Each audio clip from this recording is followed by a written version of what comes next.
And without further ado, I'm going to let Amal kind of introduce this session in particular. Very excited about the speakers. Thank you, Paige. Thank you, everyone, for joining us today. My name is Amal Ketata. I'm the founder and CEO of Nui, a blue finance startup. And as a member of the Nature Tech Collective, I'm initiating a series of webinars and workshops that are focused on ocean tech. And I want these events to serve as a knowledge sharing platform in this growing space and to inspire action and allow us as well to support each other.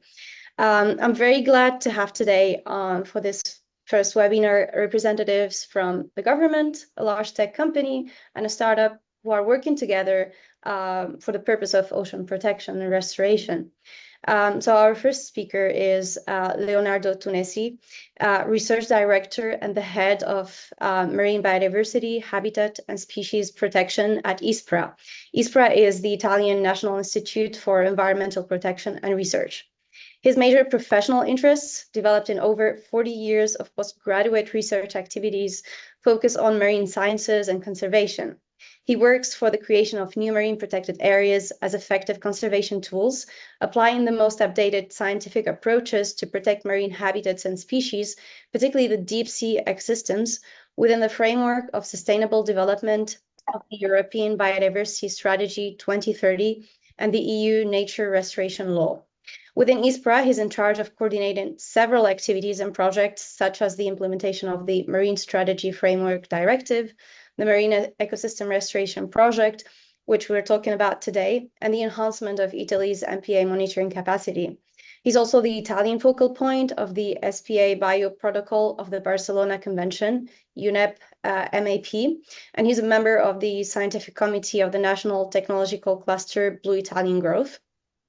He is also author and co-author of more than 180 scientific publications in national and international scientific journals. Thanks for joining us, Leonardo. We also have Marco Filippone. Dr. Marco currently serves as the Solution Director for Ocean Science and Hydrography at Fugro.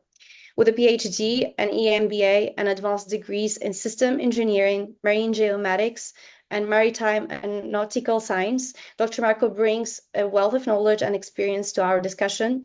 He has an impressive career spanning over 23 years, including 13 years with the Italian Navy and 10 years at Fugro. And during his time at Fugro, he has held pivotal roles, including Chief Hydrographer and Regional Ambassador for the Seabed 2030. He's also deeply involved with leading organizations such as the International Hydrographic Organization, UNESCO's Intergovernmental Oceanographic Commission, and he serves on the Hydrographic Professional Accreditation Scheme Steering Committee and provides strategic and policy guidance as part of the External Stakeholders Expert Board for the EU's Blue Cloud 2026 project. I had to cut down some of the biographies, but we have really impressive speakers. And just a brief word about Fugro. Fugro is the world's leading geodata specialist. Fugro has a unique map, model, and monitor solutions and provides project-critical insights into the built and natural environments. It serves clients around the globe, mostly in the energy, infrastructure, and water industries, both offshore and onshore. It delivers solutions in support of energy transition, large-scale infrastructure development, climate resilience, and also the understanding and preservation of ecosystem. Fugro employs close to 11,000 people in 55 countries and is listed on Euronext Amsterdam. Thank you, Marco, for being here today. And our third speaker is Mike Lee. He's currently the head of engineering at PlanBlue. With a distinguished career in software engineering, he has contributed to renowned organizations such as Apple under the leadership of Steve Jobs, various startups in Silicon Valley and Europe, and the 2008 Obama campaign. Beyond his professional achievements, Mike has a passion for lemurs, Lego, and rare whiskey. Originally from Honolulu, Hawaii, we understand the close relationship to ocean. He now splits his time between Bremen and Amsterdam.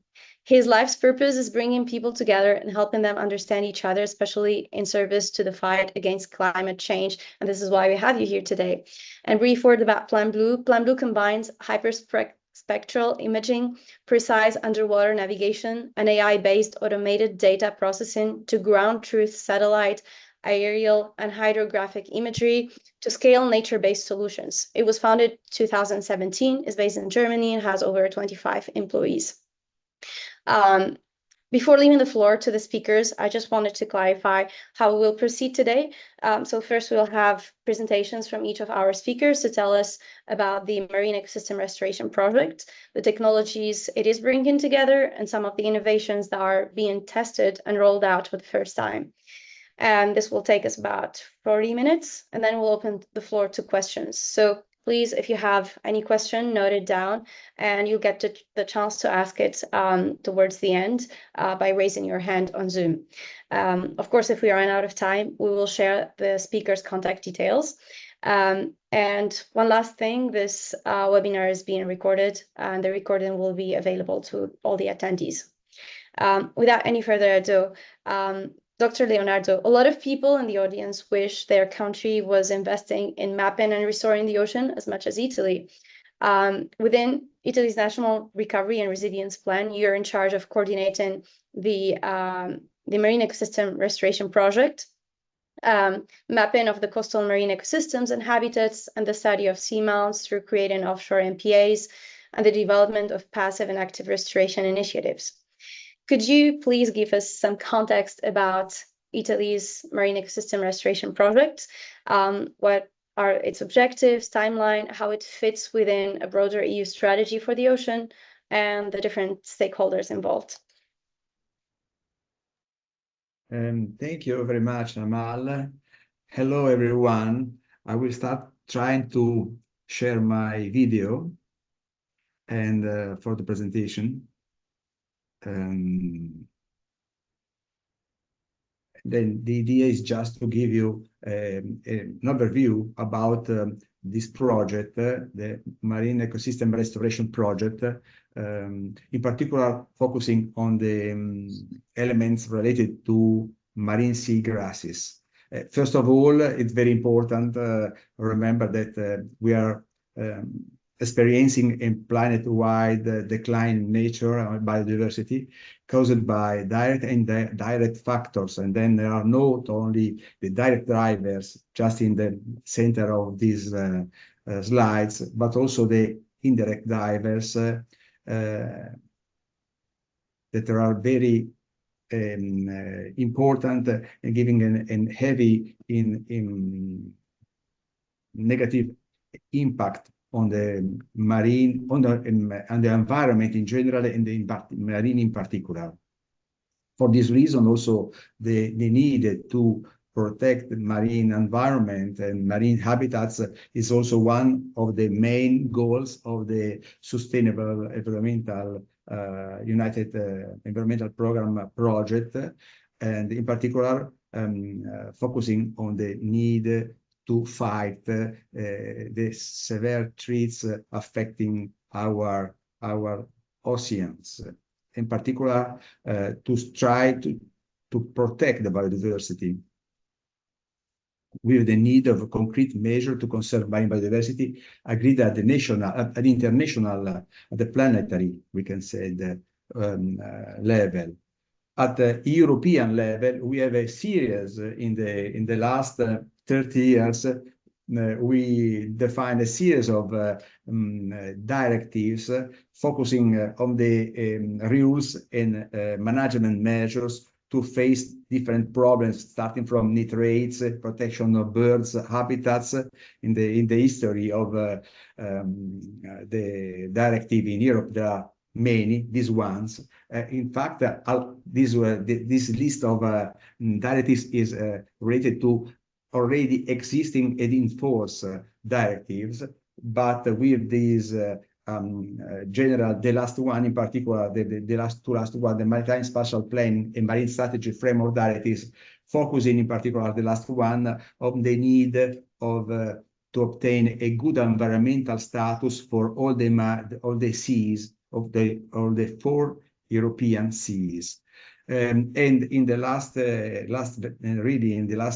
years, in Europe defined also a biodiversity strategy for 2030, with main targets are the creation of a European network of protected areas, to protect at least the 30% of the European seas and the 10% in the strictly protected areas, and also to adopt an European nature restoration plan.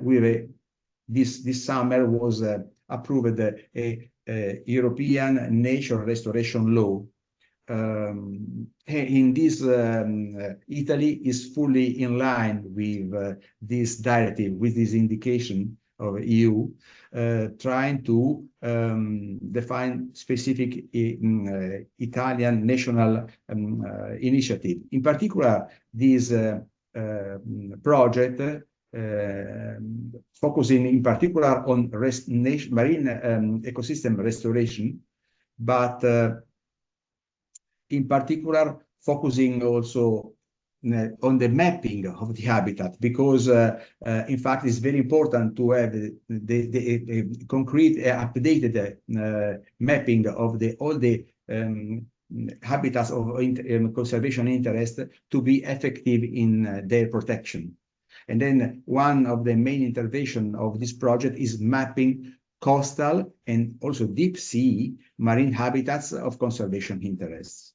In particular, this presentation is regarding Posidonia oceanica meadows. There are sea grasses. This is an endemic species of Mediterranean, very important because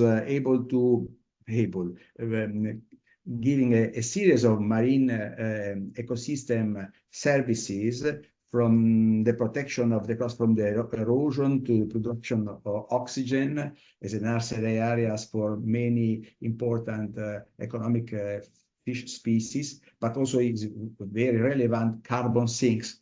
I think is also considering the list of the directed that we saw before, is also a priority habitat of the habitat directives. And then where there is this kind of habitat, Europe, the European country must create institute MPAs. Italy has already is one of the few Mediterranean country having a complete cartography of the distribution of these species along the national coast. But this cartography is dated, is at least 20 years old, in some cases for some regions 30 years ago old. And then there is the need to have something of updated, and then in fact also mapped with new technologies able to give a real a better precision about the boundaries and also the density of the quality of this habitat. This is just a slide showing the different typology of tools that with the support of with the activity of Fugro will be applied to collect the different typology of information useful to have the complex of the mapping of this habitat along the Italian coast. Italy just in the middle of the Mediterranean as a northern part, and all the classification will also allow the creation of maps using the EUNIS classification, that is a European classification for all the typology of habitats, in particular benthic habitats. And then just to be to arrive to the end of this short presentation, is just to remember that this project is as a primary objectives have a good updated mapping of these habitats to be effective in the protection, but also with the secondary objectives to reinforce the national scientific community and create also opportunities for the blue economy. We have the collaboration of the main institutes, national institutes working on the oceanography and benthic mapping. In particular, we have these three different groups of collaboration respect to the verification of the accuracy of the geophysical data or the different other typology of analysis with university, the Hydrographic Institute of the Navy, that is also devoted to the preparation of the maps, the official cartography, marine cartography of Italy. And at the end, we can also take into consideration that the product of this activity will be very important, not only to have an updated seagrass mapping, but also to have information to create, to implement the actual system of MPAs, national and Natura 2000 and European, identifying also pressure and threats, and so forth, to support a correct, a full coastal zone management. Thank you. Thank you very much, Leonardo. So we understand that Fugro is working with ISPRA, with you, on the technical implementation of the project, and is integrating data plus supporting the deployment of disruptive technologies for the achievement of this project. Marco, can you tell us a bit more about how Fugro is integrating these technologies, and what are the cutting-edge technologies this project is helping advance?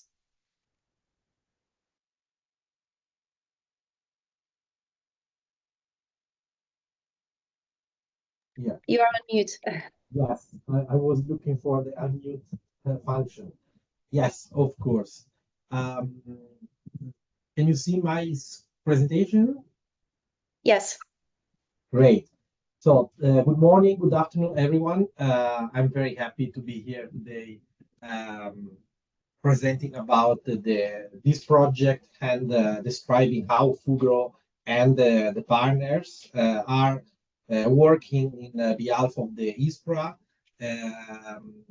for this very ambitious project. And as Leonardo mentioned already, and then I will provide additional details in regards to how technology support meeting the timeline, which is very ambitious in one of the largest coastline we have globally. If I'm not wrong, Italy should be the 14th greatest coastline worldwide, and the one of the 5 bigger within Europe. As you already introduced myself, I'm very proud that Fugro is involved in this project as world-leading data specialist, and in particular, considering this project the biggest ever coastal mapping ecosystem restoration initiative to this at this scale, but also made very unique in regards to the integration of different technology, which I will give you a short overview very shortly. Fugro and the partner are working together with ISPRA to integrate, not only to collect the data set, but also to integrate different type of data set, and throughout different solutions, mainly AI, machine learning, providing a seamless integrated insight of the marine ecosystem along the Italian coastline. The partnership leveraged Fugro extensive know-how in coastal ocean ecosystem mapping solution, and therefore the cutting-edge technology to deliver crucial mapping components. Next slide here. Why seagrass is important to Fugro? I think Leonardo made already a very good overview around it. I just want to reinforce the message that indeed seagrass is an incredible ally for fighting climate changes, capture carbon up to 35 times faster than tropical rainforest, and seagrass provide essential nutrition and habitat for other marine life, and only about 20% of the global seagrass has been mapped. And just to give you another number, 70% is what we lose about this habitat worldwide on a yearly basis, which is like a football field of seagrass lost every 30 minutes. And I want to give you another number. So, I mean, the ocean covered the planet for about 70%, but we only map about 20% of the ocean. Just to give you a bit of an angle where technology can provide value in creating a baseline that we can then use later for decision making and for all monitoring and restoration initiative moving forward. I just want to show you a quick video that will provide, and I think that will be better than me describing information and providing numbers. This is really providing a great overview of the Fugro and the team, integration of technologies, as well as the objective and the ambitions of around the program that, as Leonardo explained, is large in scale and very ambitious in regard of the timeline, which is only 1 year and a half. So the project has to be completed by June 2026.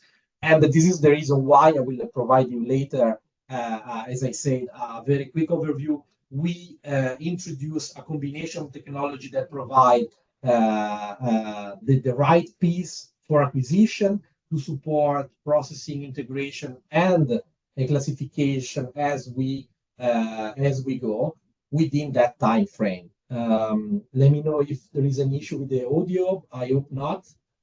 We can go with the video.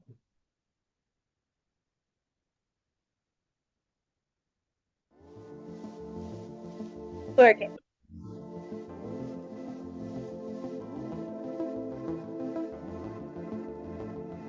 In our oceans, seagrass meadows are crucial for CO2 sequestration, marine life, and the health of our planet. Yet only 20% has been mapped.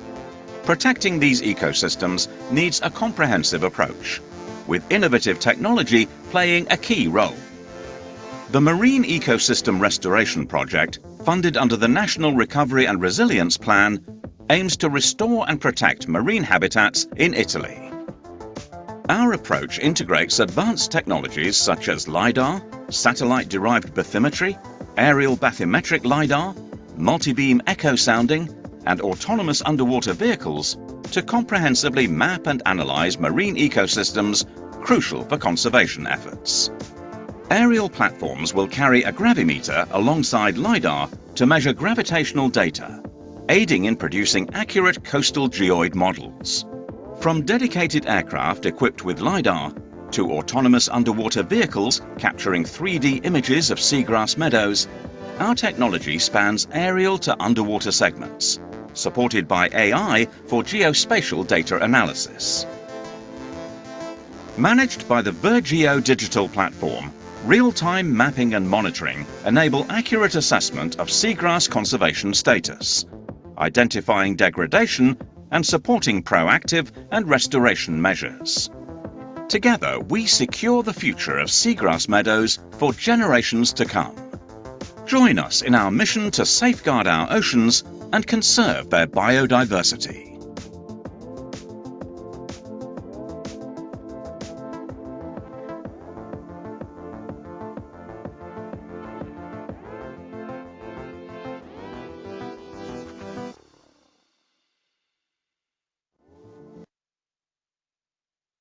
So as we explained within the video, and you can see in the last part of the video, so Fugro is involved in the execution of the project alongside our consortium partner, which is the Italian company called Compagnia Generale Riprese Aeree, CGR, and two partners within in support of the consortium, which are EOMAP, a company specialized in aquatic remote sensing and involved in providing satellite-based data throughout analytics in regards to the right bathymetry from satellite, as well the right seafloor classification. and Mike will go into detail later, PlanBlue, which is offer advanced underwater imaging and mapping technologies, contributing to the detailed mapping of marine habitats. Fugro will be taking care of several area and elements of the project acquisition, but supervising the entire acquisition, processing, integration of, as I mentioned before, different data sources and technology, ensuring also to align with the principle of this fund that Leonardo mentioned before, PMRR, that also stimulate the introduction of innovative technology. And then with the following slide, I really want to focus on a few of those technology. But before, please allow me to provide a bit of an overview of the multi-scale approach that Fugro and the partner developed in response of this ambitious initiative. As I said before, considering the scale of the project as well as the timeline. So we are working on different phases. So we have different elements of the project concurring simultaneously, but we are working towards ensuring covering from satellite down to underwater very detailed, setting up a baseline of if we can call it low resolution, but more coarse resolution, large scale satellite, the right bathymetry to then verify the previous survey that were undertaken, as Leonardo mentioned, during several years, to then focus our effort with a high resolution airborne sensor, which is utilize a green laser to then map both the bathymetry, or let's say the elevation, as well as the characteristics of the seabed that will be then complemented by vessels in area where, for example,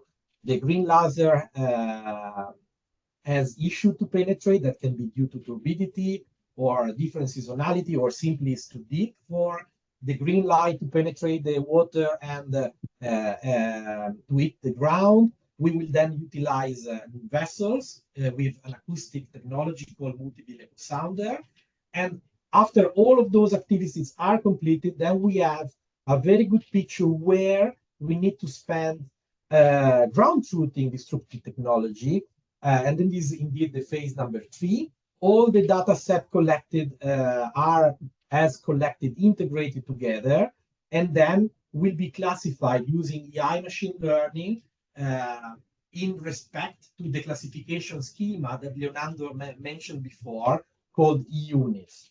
So I really want to also spend a few words that, considering the number of stakeholders involved that Leonardo again provide a very good overview before, the key of ensuring communication, ensuring data sharing, as well as monitoring operation, making everything very efficient, but also providing a common platform.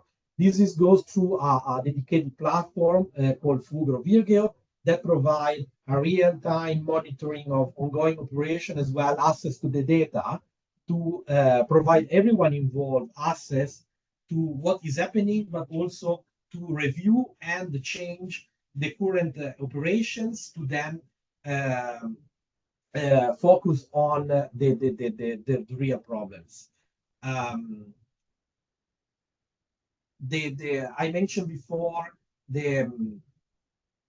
let me see the slide here, that there are 2 technologies that are worth discussing for this webinar, that are really destructive towards what is currently available on the technological landscape. One is, of course, the technology that Leonardo is going to describe in a few seconds. And the other one is the LiDAR technology that is really key for the success of projects such as the ISPRA, SEAGRASS, but any project at national scale, where they need to map the entire scale of the nation in a very limited time frame. In particular, this LiDAR technology, which is existing within for about 25 years plus, what is really disruptive, unique of the technology we are deploying in Italy is that this very LiDAR is different from any other legacy LiDAR sensor. Is able to capture an image of the water column. So capturing that image also allow us to utilize machine learning solution, or let's say pipelines that can focus on indeed the vegetation, allowing us to deliver data set within the time frame. Because where the LiDAR is alive for covering large scale area is also a technology that requires a lot of processing effort. In utilizing image-based LiDAR technology like the ramps, we remove that problem from our equation. We allow quicker data to be available for further interpretation and selection of area where we will then launch the underwater technology, which is a combination of Fugro underwater autonomous vehicles, integrating PlanBlue, multispectral and hyperspectral technology.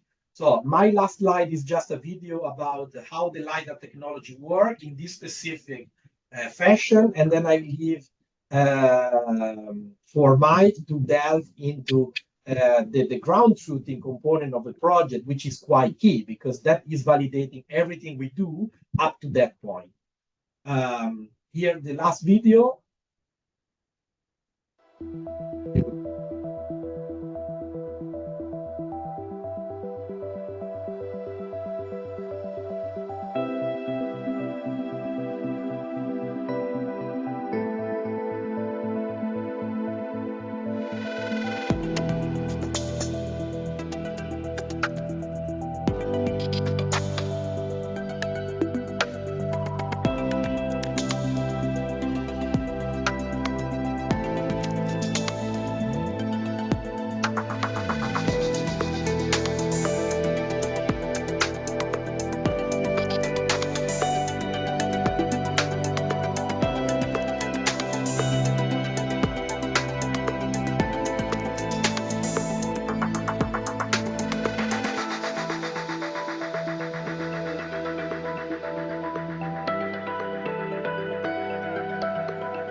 So one of the aspects that also make is really unique of the Fugro ramps is that is the only 3-time Secchi disc. I don't know if everyone is familiar with Secchi disc, but is actually the for how many meters you can see through the water column.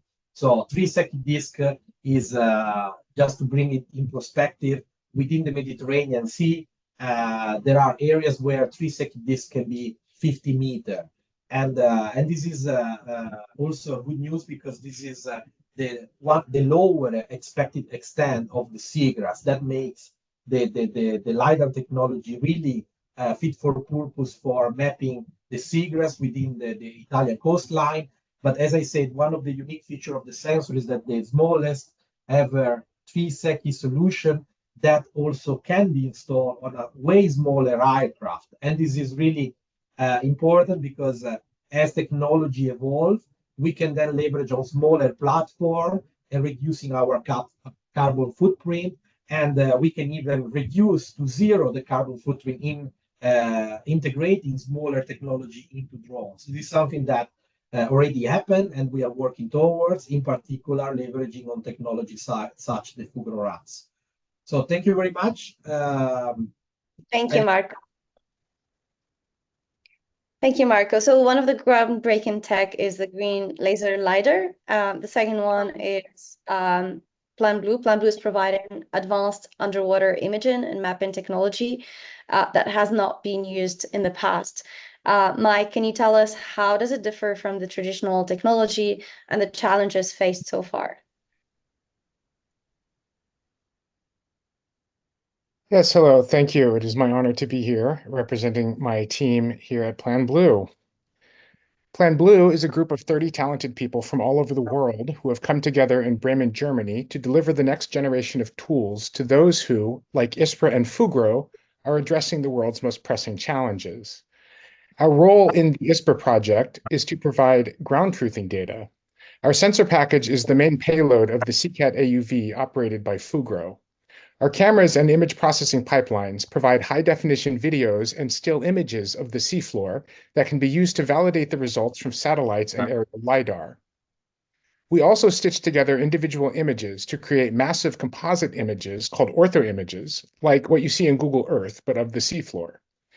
In addition, we generate digital elevation maps that can be combined with the orthoimages to create three-dimensional images. That is in a nutshell what we are providing to this project, but our technology can do much more. Collecting images is just the first step. We then use machine learning to analyze these images, providing fully automated seafloor intelligence. For example, we can teach computers to detect seagrass, creating a heat map of seagrass coverage.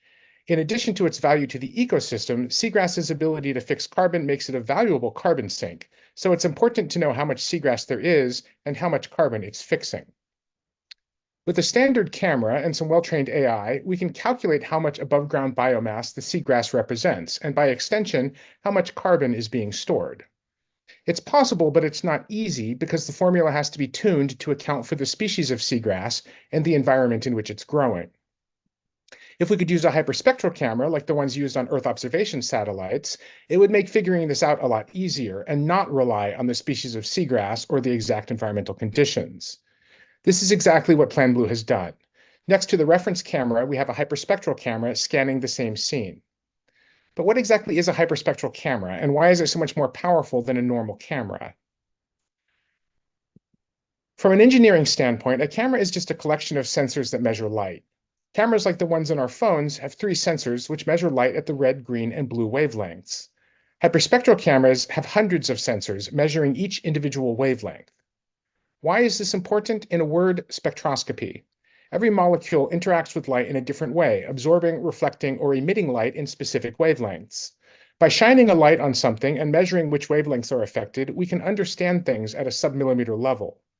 For example, we can measure the amount of chlorophyll in seagrass, which not only makes it easier to see how much biomass it has and how much carbon it's storing, but also how healthy it is. Seagrass can fix up to 35 times more carbon than any land plant, but only if it's healthy.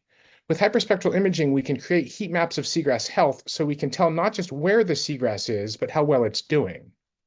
It's a simple enough idea. Make an Earth observation satellite that works underwater. But simple does not mean easy. It has taken us 7 years to get to the point where we are today, and we've had to solve many problems along the way, for which we've already received 5 patents. Taking something meant to operate at 0 atmospheres and making it work at hundreds or even thousands of atmospheres.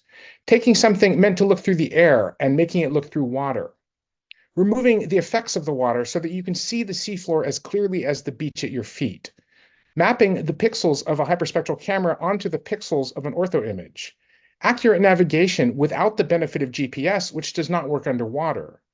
Building a cloud computing infrastructure capable of applying artificial intelligence to images that are hundreds of gigabytes in size.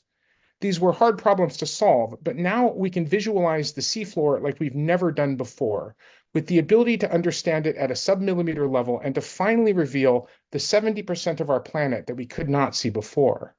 With a single scan, we're able to create a 3-dimensional picture of the seafloor as well as measure the entire spectrum of light, which we can feed into our automated data processing pipelines to use AI and generate heat maps representing health, carbon stock, or even things like biodiversity. Here's an example based on our experience with a client that shows the power of PlanBlue technology compared to traditional methods. Now, what do I mean by traditional methods? Teams of specially trained scientific divers manually counting shoots of seagrass and taking core samples, which is very expensive and slow. Here we see a section of coastline. We scanned a section of the seafloor to detect seagrass health. Looking at the geolocated heat map, it's very clear that there is a section of seagrass that is not healthy. The next question is why? From the map, we could see the source of a potential stressor and thought, could the problem be eutrophication? Now, bear in mind, we did not go looking for nutrients in the water, but because we have captured the full spectrum of light, we are able to go back and mine the same data again, but this time train the algorithms to look for indicators of eutrophication, creating another heat map. From this, we can show a clear correlation between an overabundance of nutrients and poor seagrass health. With this kind of data, the government is able to take the smallest, most decisive action possible to fix the problem before it's too late. Seagrass health can be restored, keeping the carbon sinks going and contributing to a healthier overall ecosystem. We often find that only small investments are needed on the land to make a huge difference to what's happening in the ocean. By using PlanBlue data, we can continue to build while letting the ocean do its job. But imagine if we tried to do this the old way, with teams of divers doing manual spot samples. Maybe one sample would show a problem with seagrass health, but it doesn't provide the big picture. So the next step is to spend more money to send more divers to take more samples. The samples take months to process. Only then can we suspect eutrophication, but eutrophication was not tested for, which means, again, more money, more divers, and more time. It's like finding a needle in a haystack. It cannot be done. So what we do instead is we treat the ocean as an unknowable place, and we let people damage it without knowing its true value. PlanBlue's mission is to reveal that value. Seagrass is just the beginning. We can also look at things like coral health, biodiversity, and structural integrity. With PlanBlue technology, we can solve existing problems faster and cheaper while creating new opportunities. Something like an offshore wind park can use PlanBlue technology to perform their current level of monitoring in an automated way while unlocking additional uses of the real estate they occupy, such as fixing carbon and increasing biodiversity. The list goes on, and it's all made possible by bringing the next generation of tools to the people who are addressing the world's most pressing challenges. We are PlanBlue. Thank you. Thank you so much, Mike. We're making progress towards knowing about the ocean as much as we know about the moon, because we have invested way more into knowing what's happening in the moon than our own ocean. So we already have 2 questions. The first one is from Steve. Steve, do you want to come on stage and ask it?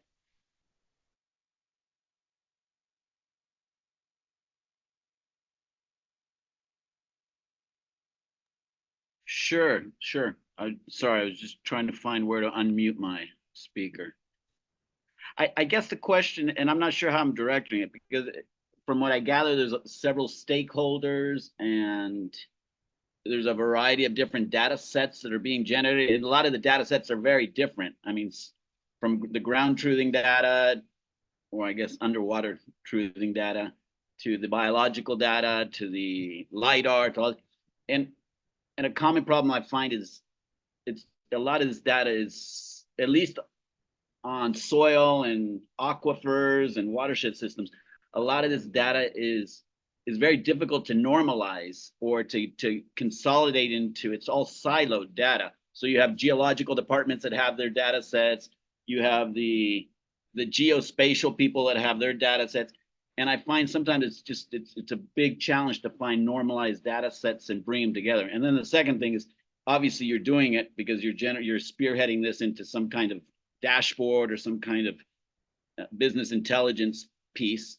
So you're obviously doing this. So my question is, what platform are you doing it, or how do you bring all this different siloed data together to make sense of it? I think if the question is for me, so I think we need a dedicated webinar to go through. I'm trying to give you a simplified answer to that. So we work backwards from the end goal, which is providing a classification in regards to the UNIS classification schema. and given the number of technology involved, which every technology serve a purpose, we are looking into the normalization at the source. So just to give you an example for the two main technology that will serve the mapping of the marine ecosystem, which is the LiDAR technology as well as the multi-beam echo sounder, which are completely different technologies. In regards to the LiDAR, we are focusing on intensity correction, intensity normalization, and then also strict radiometric correction and calibrations. The data set from the vessel also go through different calibration and normalization methodologies. So normalizing technology like the multi-beam, which is now very complex, requires different normalization for each mode and the sectors. So it's very complex activities that we focus on getting the data right at the source. We then create a reference area within the project side, so where each technology will collect the data, and then we will normalize across one to each other to ensure that the reflectivity data set that we are going to produce, and we will focus on level 1, level 2 attributes, is high quality, because obviously running a machine learning tool that can be, I can just name few software, but we are not, let's say, tied to any of them. We will use them all as they provide value to us. Can be Trimble Recognition or customized Esri in-house script for regards to machine learning to expedite the picking of different seabed feature. So therefore, the quality of the data we enter in those software needs to be high quality. If not, the result is not going to provide us any insight. So this is, I hope, in a nutshell, I answer your question. So we focus on acquisition technique, ensuring that the data is correct at the source. We then cross integrate and verify the data set in the processing stage, and then we move into the classification step once all the different technology, and we don't have to integrate them all. Some of the technology like the LiDAR and multi-beam are integrated in terms of data set. Other data set will serve for validation or to support for the interpretation, like satellite imagery, as well as the ground truthing data set that might just provide a very good description. That this is entering the workflow in the later stage to provide then the validation through the preliminary and supervised classification we are going to derive.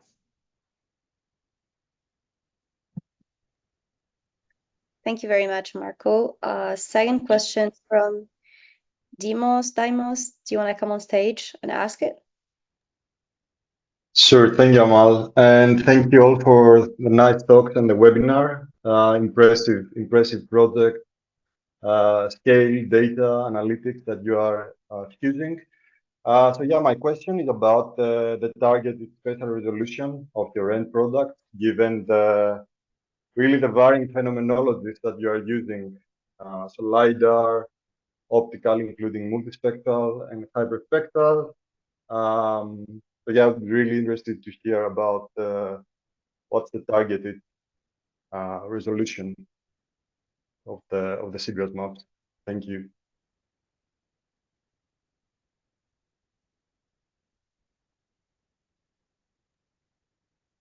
Is it for you, Marco, or maybe Mike?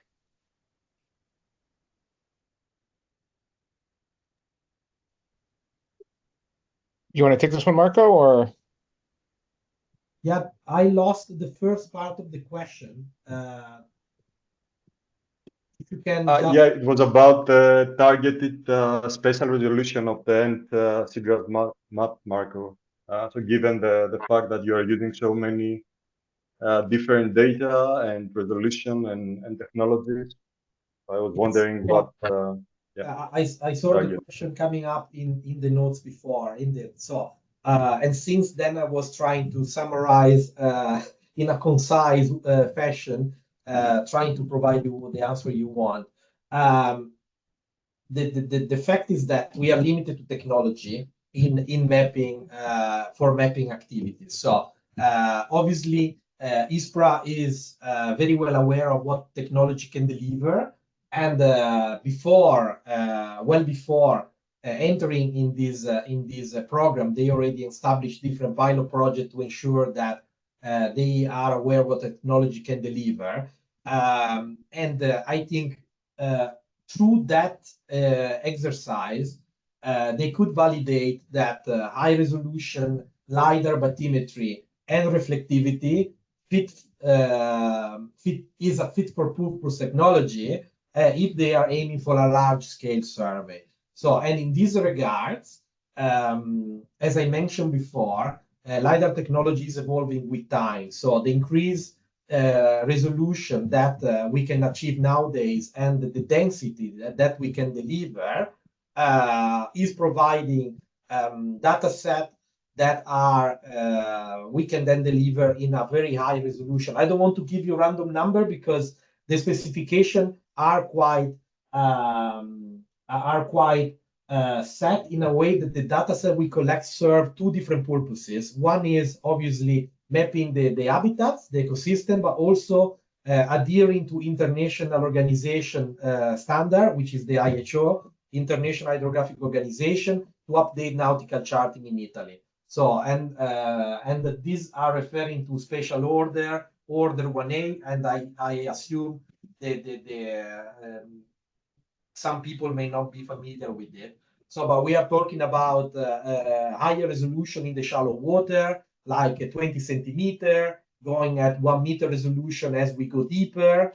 And probably Leonardo mentioned as well that the project extend to cover to the coverage of the marine protected areas. And then we are looking at lower resolution because as the area and the depth increase, then also the resolution of the sensor decrease. So I hope I answer your question. Several different resolutions, all in different ways, supporting the mapping of the seagrass, maybe only the case of defining the lower and the upper end of that, and then going into greater detail and resolution as we reach the stage of ground truthing, as Mike explained, lower to centimeter resolution. Yeah. So we go from meter to centimeter across the spectrum of all the technologies. Thanks a lot, Marco. I appreciate it. Thank you, Marco. Our next question is from Orlando. Orlando, do you want to come on stage? Sure. Can you hear me okay? We do. Perfect. Thank you very much, as Ben has said already, for a great webinar. Just curious about the uncertainty in all of these projects, especially the large-scale spatial mapping. It's been an issue with other projects. How important is it to quantify and communicate levels of uncertainty in the LiDAR and the benthic maps? So I guess is again for me. I think partially answered already in the previous attempt of talking about resolution. Indeed, so there is a strong focus and on accuracy of technology employed.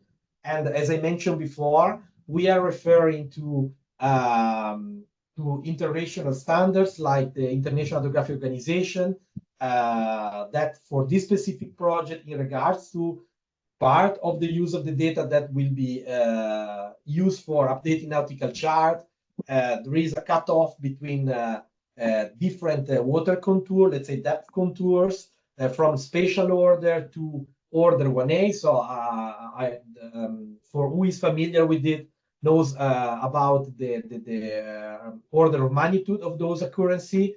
But is even stricter considering that each country implemented the national implementation of the International Organization standards for surveying, but the ISPRA requirements is actually stretching the technology to the maximum they can deliver, to ensuring that they can set the best baseline possible today. What I think is important also to mention that we collect both land and marine. So geospatial and hydrospatial data are collected. So, and ensuring high level of accuracy and resolution of the data is important because the challenge is in integrating land and marine data set. And in the video I played again before, this is the very reason why we are also simultaneously collecting gravimeter data to ensuring that we increase the resolution of the gravimeter at sea, which is quite of a common issue at the global level. So there is a very high resolution geodetic model on land, but a lot of countries, they lack the required resolution at sea. So in integrating land and marine data, the accuracy is very important to be clarified and mapped, but also that will enable us to ensure a joint between the marine and land. Thank you, Marco. We have a few questions pending, but I will group them together and we'll direct them to Leonardo. Leonardo, three things. First, why seagrass? You covered that briefly. If you could say another word. The second is about the cost. What is the cost of acquiring all this data? Maybe for you or for Marco, or if we say like 400 hectares, like how much would it cost to get all this comprehensive data? And the third question is, we're collecting a lot of valuable data that is also sensitive. Will this data be available to external stakeholders? And like if you could briefly give a word on this, and these will be the last questions. Thank you. Starting from the last question, yes, the data will be freely available. A website of the project is planned for also for the exploitation, both for scientific and management purpose. For the second question about the cost for square meter, about considering all the different platform, I think that Marco could be, because I have the cost of the different packages, because we have is running also a project to map all our sea mountain, and then there are the total cost of the project is 400 million euro, but I don't know the cost for square meter of Posidonia in particular. And the first question, I don't remember. Can you repeat, please, Amal? Why seagrass? Why seagrass in particular? Seagrasses, because are marine plant, are very important. And then there is we are also in this project also mapping with another activity sea weeds, in particular some brown algae, very important for because in engineering species in very coastal and very shallow waters. But seagrasses are very important, and in this project there are not only the mapping of Posidonia, that is an endemic species of the Mediterranean, but also Cimodocea and Zoostera. And then, in fact, the mapping of the activities of Fugro and PlanBlue allow to have a complete mapping of all the seagrass species in the Italian waters. Thank you, Leonardo. And one final word from Marco on the coast, if you could share a little bit. Yeah, I think it's in regards to the cost, as Leonardo mentioned, which is public available information, where the entire program, as Leonardo mentioned, is about 400 million euros. This is for the execution of, Leonardo, correct me if I'm wrong, at least 25 projects. So this is just one, which the baseline cost for the project is 40 million euros for the data collection and the delivery of classification of the entire Italian coastline, including islands. In regards to technology cost, I think it's needs to bring the discussion needs to bring to the context where the cost change with the size and the scale of a program. So what I can share is that cost varies from hundreds euros for technology from space to several thousand euros for technology that are actually deployed and collecting data a few meters from the seabed. This is what I think I can share, because as I say, the cost is relative to the effort required, the geography, as well as the level of detail that data needs to be collected to then derive value as per the project objective. So from hundreds of euros to several thousand, because of course